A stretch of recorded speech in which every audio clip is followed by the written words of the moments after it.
Hey guys, I'm JanetOnOccasion, and today we're playing another Total War Warhammer Battle Replay. And Deathclaw's staring at me. So yeah, we're here in Bretonia with Karl Franz. I'm not sure why. We're against the Dwarves. I don't know how we ended up fighting here. I'd love to tell you. I don't know how we got here, but you know, that's fine. So I brought Karl Franz, and I never bring Karl Franz because the General of the Empire is just better. You know, you can carry a potion of toughness. But I thought, hey, I've got a Jade Wizard, and Karl Franz can pretty much one-shot everybody because he's so badass with his Rune Fang, Gal Maraz, and all the rest of it. Just sick buffs he gets. Love it. So anyway, so I brought similar to what I usually bring against the Dwarves. A shite load of great swords and a load of mortars. This time I decided to bring even more great swords and not bother about handgunners. I just thought, you know what, I'll just let the mortars pummel away at things, and I'll chop everyone up. It'll be great. So over here, he brought a pretty diverse army. So he's got some miners with blasting charges. He's got a master engineer. He's got some dwarf warriors, he's got some longbeards, he's got warriors of Dragonfire Pass, he's got some more longbeards, some more dwarf warriors, some more miners blasting charges, and he's got, I think it's 2 units of handgunners, another master engineer over there. He's got the Grumbling Guard in the back, and he's got a Rune Lord and a Rune Smith. So, oh, and of course the Gyrocops with brimstone guns, which is a massive pain, because it's a very good way of just harassing Karl. So, so you can see mortars going off, not really accomplishing much, but they look spectacular. Unfortunately, he decided to just march straight towards me, which is clever, because, you know, he could have just sat there and been a dwarf. But no, he's coming at me. So, also, what I love about this is I went behind the trees, because my mortars can shoot over the trees, which is great. You can't do that with cannons. So, great fun. So, so I move into the trees. And, so yeah, I start zigzagging Karl for when the gyrocopter turns up, and very close to getting shot with mortars. That would have been really awkward for the guy who shot that. You know, accidentally shooting the Emperor with a mortar. That wouldn't have gone down well. So he gets hit a little bit. I bring him back. Basically, I'm just trying to make it look like you know, he's safe, and then I use Foe Seeker and then go kablam. That's great. So I love this. He got too close. So 1 hit, and 2 hits, and there's 1 gone already, which is pretty sweet. Because yeah, he came in so he could do some damage by greatswords with his bombs, which fair enough. I did a fair bit of damage. That was pretty good. So you know, not a bad idea, because obviously they're going to be in a lot of danger with Karl flying around. So getting those bombs off early, not a bad idea. You know, a bit costly, but yeah, fair play. So you can see mortars doing very little damage to these moving targets, although those longbeards are taking a lot of punishment, and they're pretty dangerous. So, and yeah, another nice hit on those dwarf warriors. So yeah, they're doing some damage. And it's not good for their morale either. Not good for their morale, as you can see. These guys haven't even, you know, been engaged yet. So here, I don't want to get just shot at by handgunners. So I posture up. I actually moved some of them forward in a thinner line, and I've got 2 basically in reserve, so I can, you know, put them around if need be. So throw these guys straight in. Already taking a bit of damage from the handgunner fire, and yeah, the what they call the satchel charges, you know, blasting charges rather. They do a fair bit of damage. Yeah, they're pretty handy, those. Just sort of supplement an army. So yeah, I do rate the miners. They're pretty cool. Oh, those are the Ekron miners. So they have more blasting charges. So pretty formidable. So there you can see these dwarf warriors taking an absolute pounding, but then so are my great swords. They're getting shot at a lot here. And I am a bit slow to get these great swords into the action. Over here, though, I get my flanking force into these minor blasting charges. So that's fun. You can see here, though, you know, they've got a lot of heroes amongst this area. So I take a little pop at the Rune Smith, trying to do a bit of damage to him. Unfortunately, Karl does that animation where he just sort of keeps plunging forward. So now he's sort of, you know, he's pretty exposed.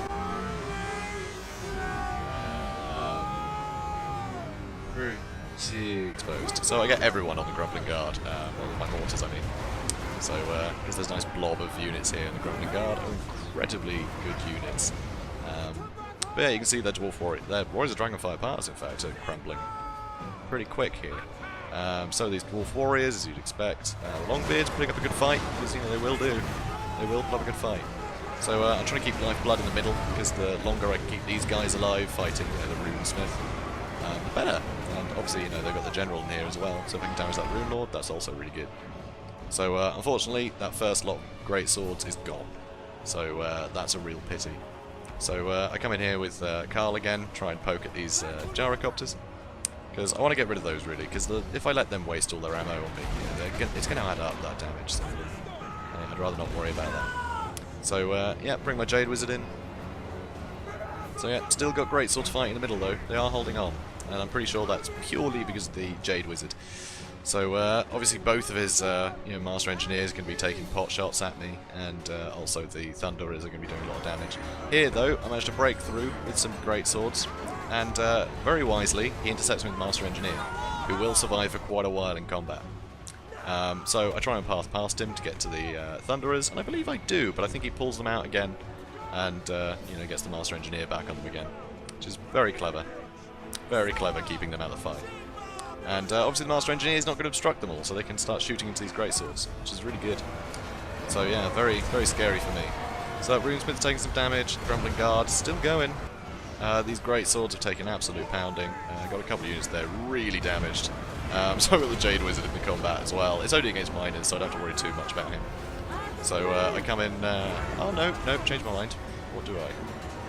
Oh, okay, I was taking out the gyrocopter, I couldn't see that there. But yeah, I'm pretty sure I'd take a plunge and go for this Runesmith again in a second.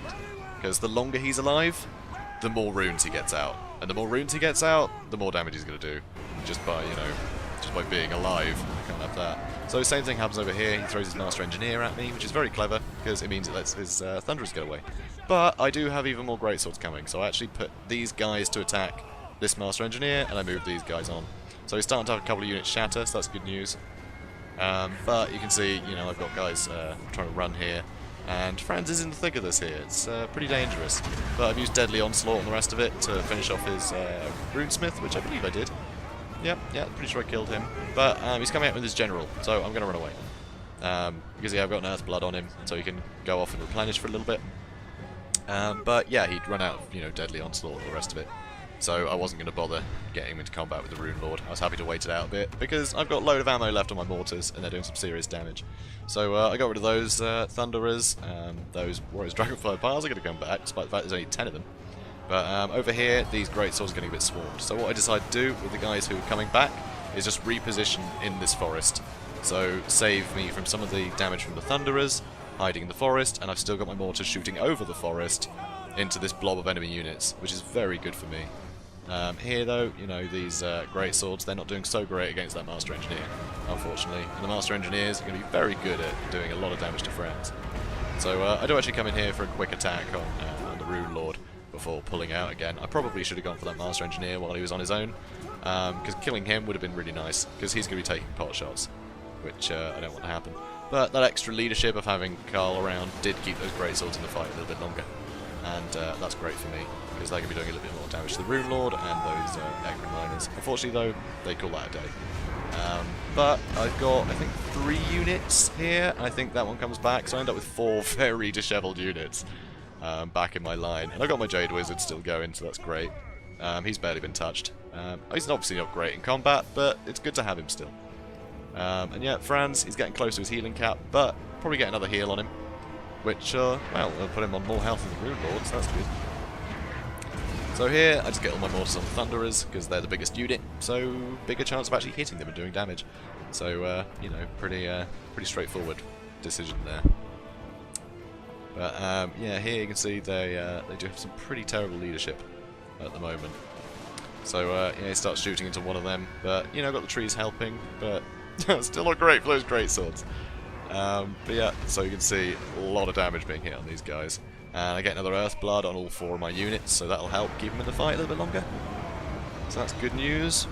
And yeah, that damage is adding up with the, the fire of all of them. Oh, and also got a unit of greatswords over here. So I decided to charge them in, because I can't have time to regroup here. So I charged these guys into the general. Because right now he doesn't really have a lot in the way of infantry. He's got, the Ekron Miners, and that's it. Here, though, I managed to kill enough Thunderers with the mortars that, yeah, army losses hits. And everyone runs.